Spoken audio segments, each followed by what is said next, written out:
One day, as I was waiting for my grandson John to visit, I heard the sound of a police car outside. Feeling a sense of unease, my smartphone rang. Nancy! John was in an accident and has been rushed to a hospital in the neighboring town.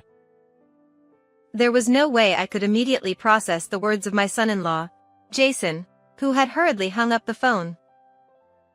Not knowing what else to do, I quickly called a taxi to head to the hospital where John had been taken. Nancy, I'm glad you made it safely. How's John? He's in the operating room now. They told me his life is not in danger. Really? That's a relief. A few hours later, the doctor and a nurse came out of the operating room to inform us that the surgery had gone well. My anxiety and tension immediately turned to relief, and together with Jason, I thanked the doctor multiple times. The doctor simply replied, "No problem," and walked away. While the doctor left, the nurse stayed behind. "Here are John's belongings from the time of the accident." Saying this, the nurse handed us John's tote bag and smartphone. It seems John was on his way back from the supermarket. Jason showed me the contents. The bag was filled with ingredients needed for making hamburgers, such as onions, ground meat, and eggs. Hey. Yes? I felt something was off about the items John had purchased. Why did John? I am Nancy. A long time ago, my husband passed away, and I lived alone at that time. But I was not lonely. Grandma, is this amount of potatoes okay? Yes, it's fine. You've really gotten good at it. That's because my grandson John often came to visit me. On that day, he came to ask for cooking lessons, and we were making soup together. At first, his knife skills were clumsy, but now they've become remarkably good. Oh, Dad just finished work. He says he'll be here in about 30 minutes. Oh, Jason is early today. Let's all eat together then.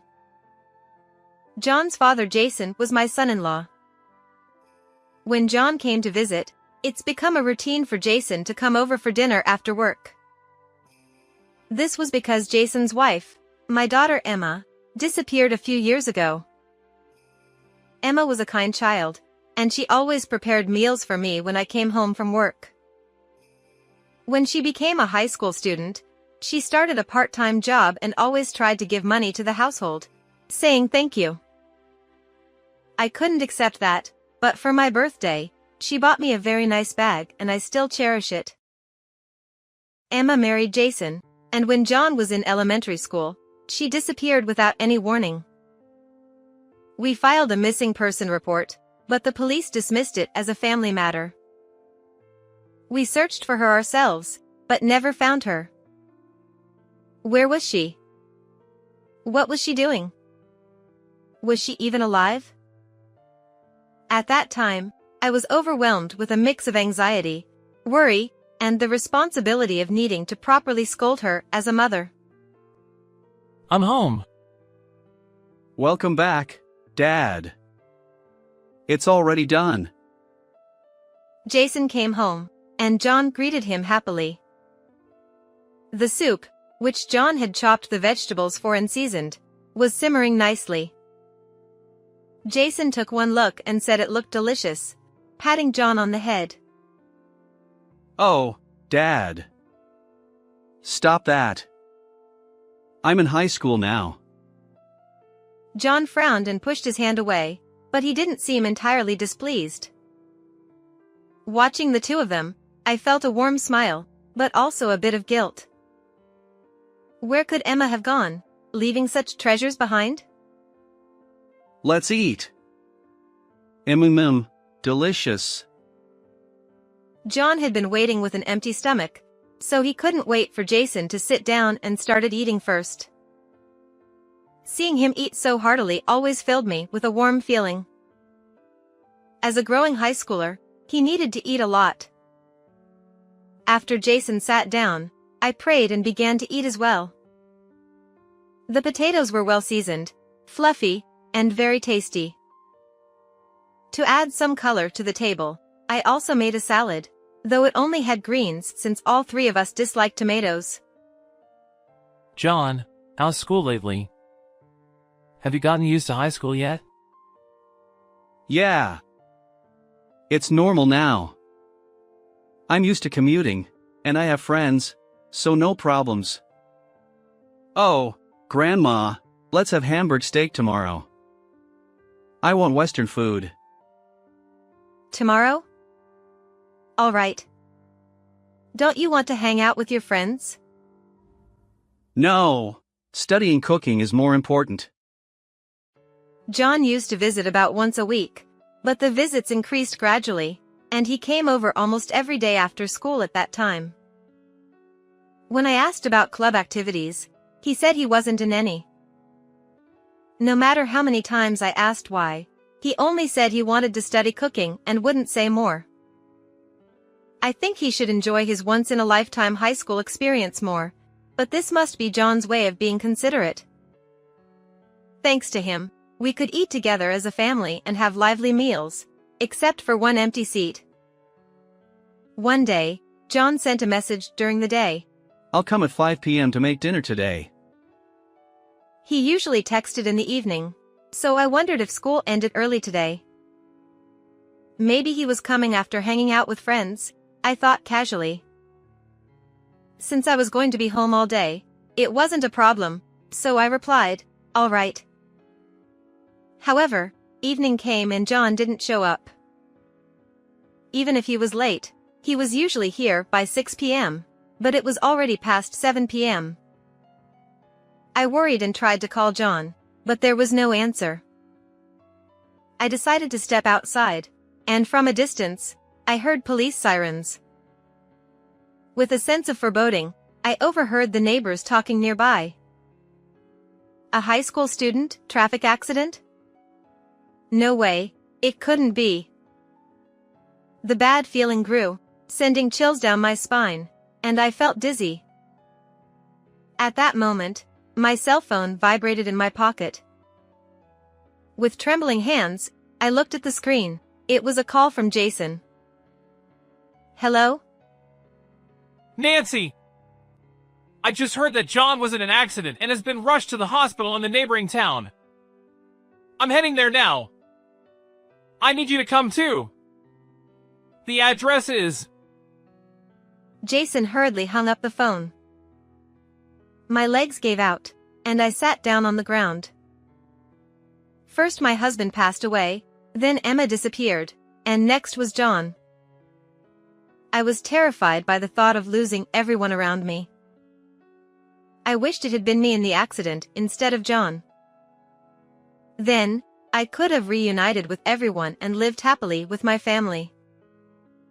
These thoughts kept flooding my mind, and I was horrified by my own thinking. I realized that my heart was reaching its limit. I couldn't bear to lose another loved one. Gathering all my strength, I stood up, called a taxi, and headed to the hospital Jason mentioned. I shut the door on the dark thoughts that had surfaced earlier and prayed solely for John's safety.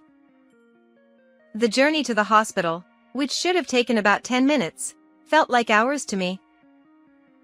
I quickly walked from the taxi to the waiting room Jason had mentioned. Opening the door, I saw Jason sitting on a chair, sighing and staring at the floor. When he noticed I had entered, he looked up. Nancy. I'm glad you made it safely. Jason said. Yes, but what about John? I asked. He's in the operating room now.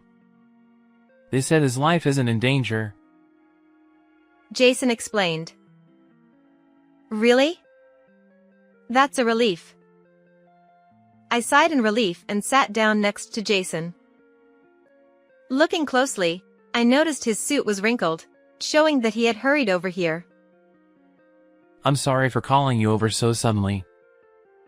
I couldn't bear the wait alone. Jason said. I understand. I couldn't just stay at home doing nothing either. Don't worry about it, I replied. Thank you. He said. I hope the surgery goes well. It was already dark, and the hallway lights were off. The red and surgery lamp glowed eerily, heightening my anxiety. I don't know how much time had passed, but the red light went off when my hands were chilled. After a few minutes, the door to the operating room opened, and the doctor in charge and a nurse appeared. Jason stood up and rushed over to the doctor. Doctor, how is John? He hasn't regained consciousness yet. But he's going to be fine. I don't think there will be any lasting after effects. John did very well. Really? That's great. Thank you so much. Jason bowed his head. I also stood up and bowed deeply. Oh. No. No need to thank me. He will be hospitalized here until he regains consciousness and recovers to a certain extent. So please prepare his belongings. Yes, understood. Thank you very much. The doctor lightly waved and left the room. His figure was very reassuring, and I felt confident that John would be in good hands from now on. Excuse me, these are the belongings John had with him when he had the accident. The nurse handed John's tote bag and smartphone to Jason, said a quick, I'm going to go. And followed the doctor. It looks like John was on his way back from the supermarket. Jason showed me the contents of the bag with a sad smile. Inside were onions, ground meat, eggs, and other ingredients needed for making Hamburg steak. And on top of everything was a slightly squashed bright red tomato. I noticed something strange. Hey, why did John buy a tomato? We don't use it in Hamburg steak, and none of us can eat it. John, Jason, and I all disliked tomatoes. The only one in the family who could eat tomatoes was Emma. As this question crossed my mind, a notification popped up on John's smartphone.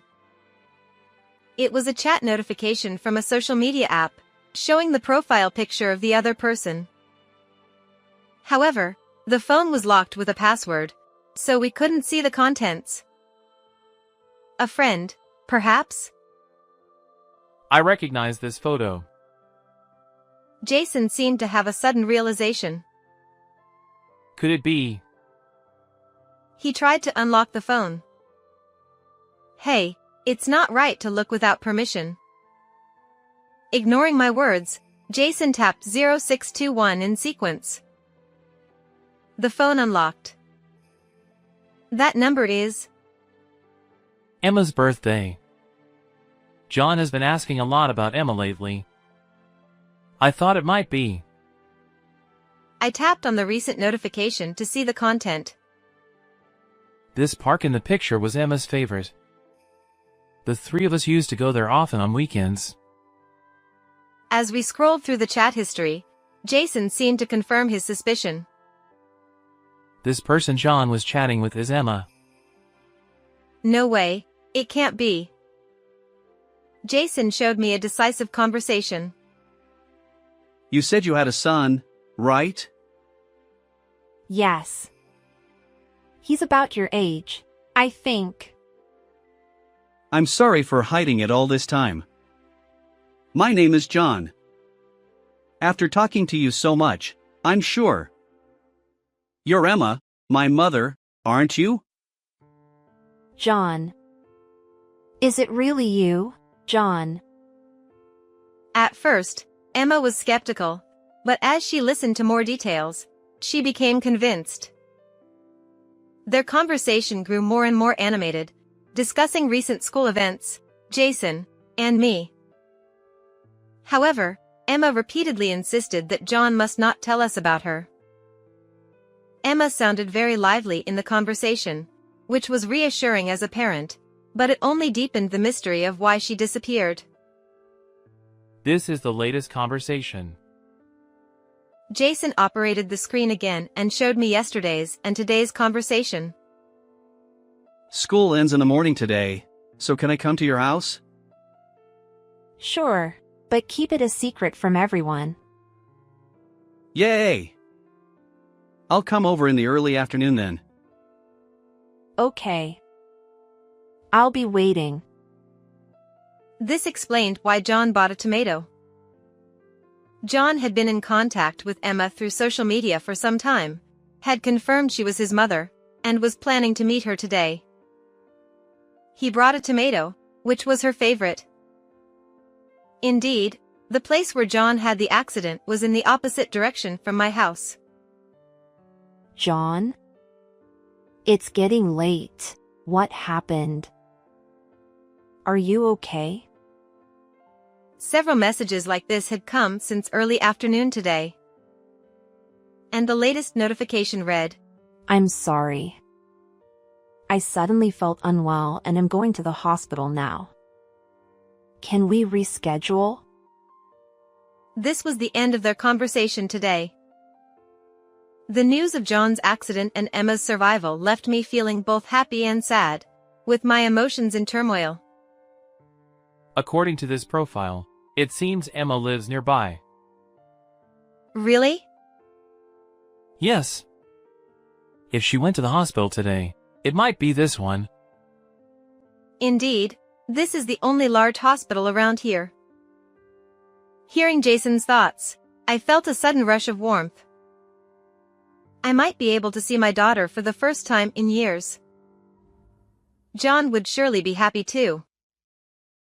But first, I needed to confirm the facts with John. I went home, praying for John's recovery and Emma's safety, and fell asleep. For the next few days, we took turns watching over John and searching for Emma's whereabouts. When we asked at the reception desk, they refused to give us any patient information, so we asked around among the hospitalized patients directly. Then, one day, Nancy. Jason came rushing into John's hospital room, out of breath. I found out. Emma is admitted to room 505 in this hospital. It seems she's been in and out of the hospital for the past few years. What? Is she sick? I don't know yet. But Jason slowly faced John, who had yet to regain consciousness. He gently held John's limp hand. finally, the day has come. We can see Emma. Right, John? You want to see Mom too, don't you? Thank you for finding her. Jason repeatedly murmured thank you to John and shed tears. Nancy, I'm going to Emma's room now. What about you? Go ahead. I'll stay with John.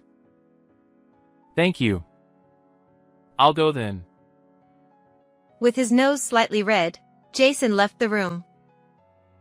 To be honest, I wanted to see Emma as soon as possible too, but I held back.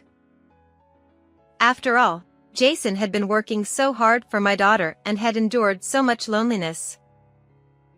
As a mother, I was genuinely happy that someone cared so deeply for her. I shouldn't interfere with their reunion. As I was thinking this and tending to the flowers in John's room, I heard a faint voice. Grandma. I couldn't believe it and turned my gaze to the bed. John's eyes were slightly open. Seeing this, I immediately rushed to his side. John. I'm so glad. Wait, I need to call the nurse right away. Dad, where is he? Oh, right. I need to contact Jason too. Where is he? He's at work right now. He had a meeting he couldn't miss. I see. John murmured and smiled. But he'll come as soon as he hears you've woken up.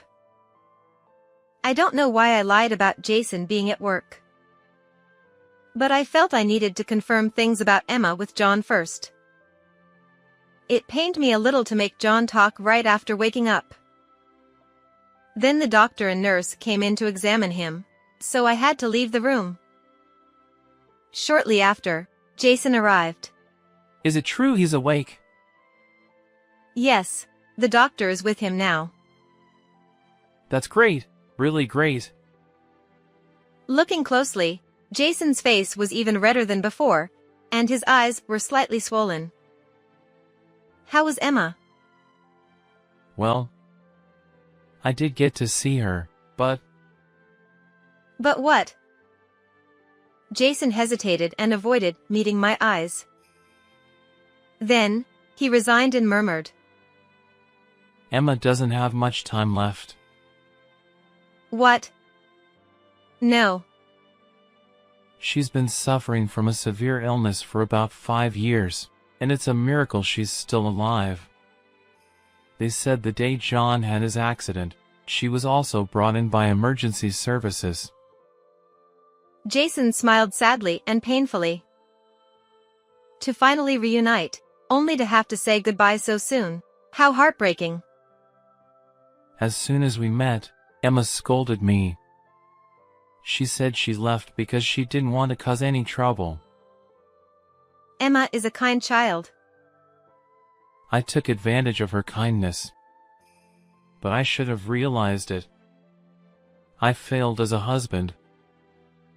Don't blame yourself. She did it because she wanted you to be happy. I'm sure of it. Yes, you're right. I shared Jason's feelings of guilt. Emma was so kind and always put others before herself.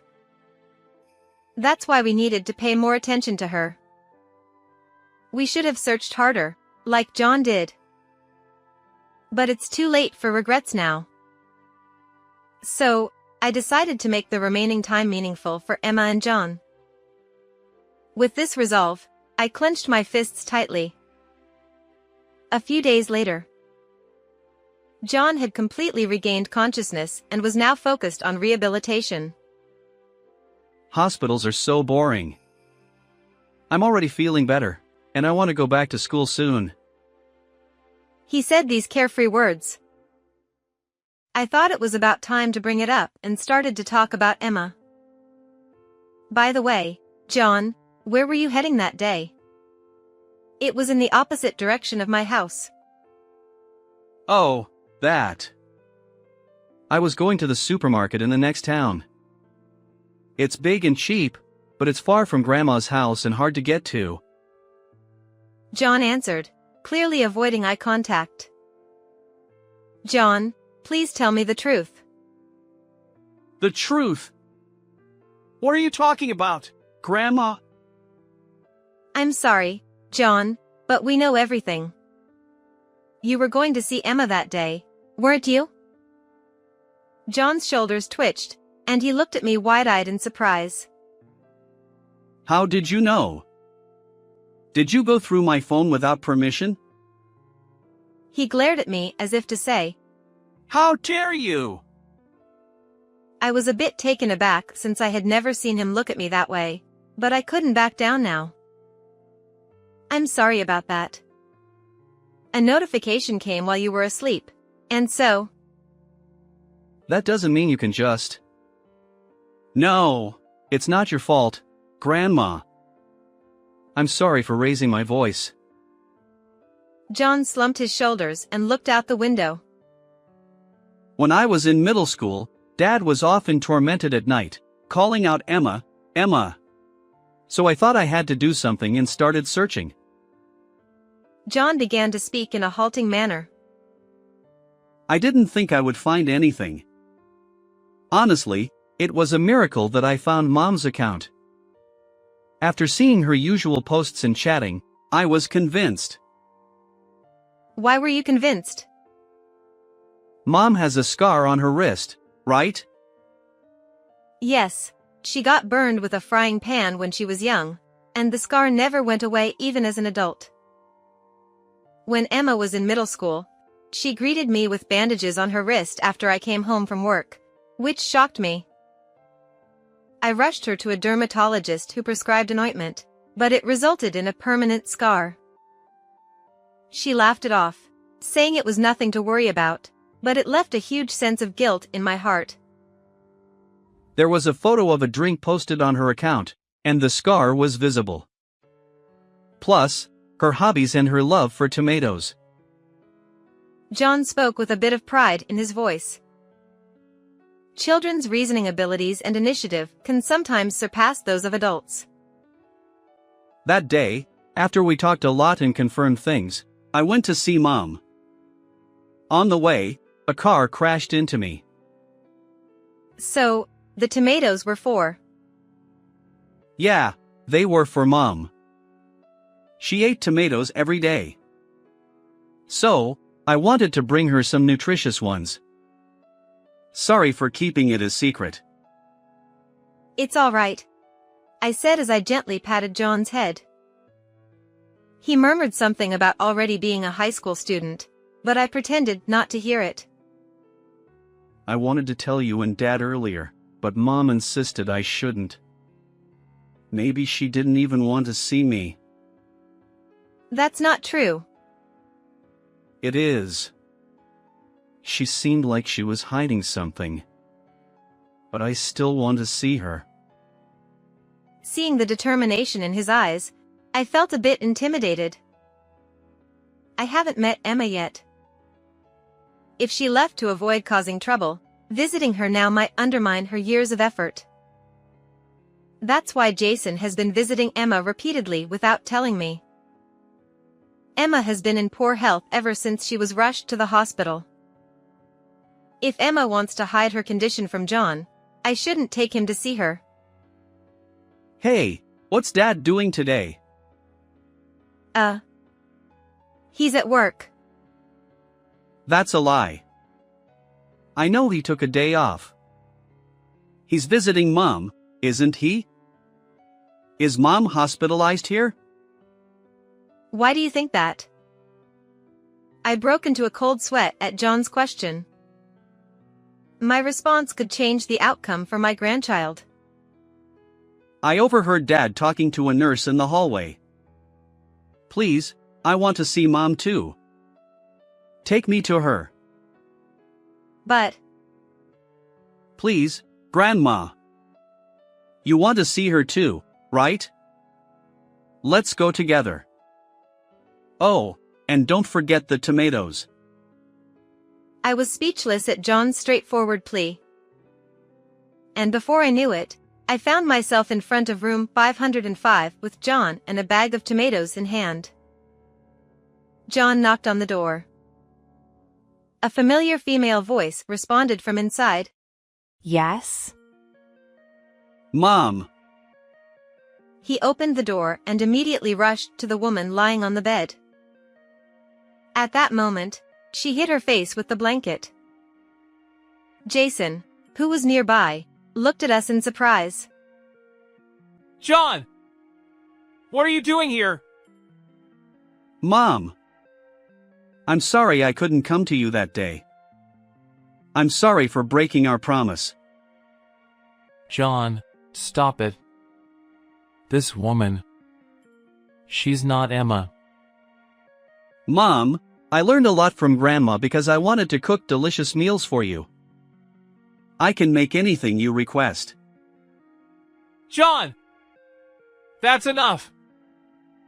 John tried to uncover the blanket while Jason desperately tried to stop him. But John touched an injured part, causing him to cry out in pain and grab his arm.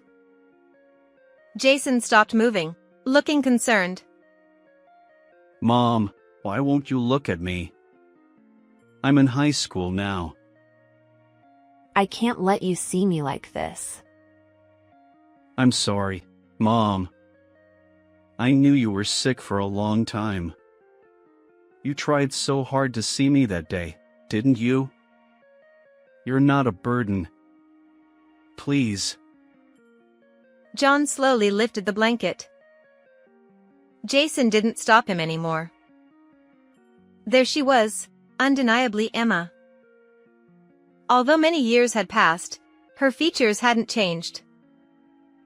However, she was clearly emaciated, with a poor complexion, and it was obvious she wasn't well. It's been a while, John. She looked at John with eyes that seemed to treasure him, yet they held a hint of sadness. You've grown up so much. Oh, please don't cry. I hid because I didn't want you to see me like this. I didn't want you to see me in such a weak state. You're not weak. I'm sorry, Mom. Why are you apologizing? I'm the one who should apologize. I was so surprised when you contacted me. But I was happy. I'm sorry for leaving you alone. I wasn't alone. Dad and Grandma were there. You're right. Thank you, Mom. I'm sorry for disappearing so suddenly. Really, Emma? We'll have a serious talk later. Oh no, Mom's lectures are so long. Emma laughed as she said this. Though she looked frail, inside she was the same as always. She was still the kind, strong child she always had been. So very kind, she sacrificed everything for the sake of others. I never realized the suffering and loneliness hidden behind her smile. But now, I understand. Even though she's smiling now, when we leave, she will be alone with her regrets. She might think she shouldn't have met us. Meeting us again would leave her with lingering attachment, making the goodbye even more painful. The thought of showing us her suffering, of being a burden to us, scares her the most. Still, we have to tell her. That's the only way we can make amends for letting her fight alone for so many years. Emma, welcome back. I'm so glad to see you. We won't let you go anywhere on your own again. Yeah. It's okay, there's nothing to fear. You're wonderful just as you are. Let's enjoy our time together from now on, all of us. Thank you. Her voice was so soft it was barely audible. But it reached my ears clearly. Oh, yeah. I brought some tomatoes for you, Mom. The somber atmosphere brightened instantly. Indeed, the power of children is immense. Really? Then let's all eat them together. But everyone hates tomatoes. Hey now, no one should have food dislikes. We're all going to overcome that right here. With Emma's encouragement, we all ate tomatoes together. John seemed to have already overcome his dislike for tomatoes and ate them happily. Jason and I hesitated at first, but as we were forced to eat them, memories with Emma flooded back, and we all ended up crying as we ate.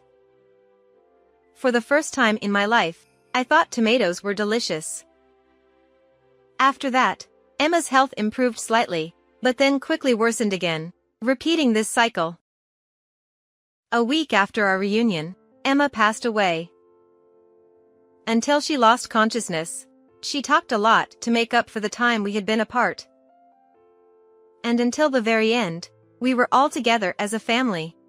Afterward, John was discharged from the hospital and attended the funeral, able to walk normally. Following Emma's wishes, we held a family funeral, as she felt uncomfortable with large crowds. We prepared a lot of tomatoes as offerings. We explained Emma's entire story to Jason's parents and deeply apologized. They were very kind and reassured us, saying it was okay. Though there were few attendees, the funeral was not modest. Emma was a beloved daughter, cherished by everyone. After that, John and Jason moved in with me. We learned the importance of spending time together from Emma. I want to stay together forever. But I still have regrets. While I was happy to see Emma at the end, the sadness of watching her pass away before my eyes was overwhelming. Most of all, I hated myself for not knowing about her illness and being unable to do anything until the end. One day, John came to me with tomatoes and said, I want to become a doctor, a farmer, or a culinary researcher. I want to save people like Mom if I become a doctor, grow tomatoes that made Mom feel better even for a moment, and make people smile with the cooking Grandma taught me. John. Watch and see what I become.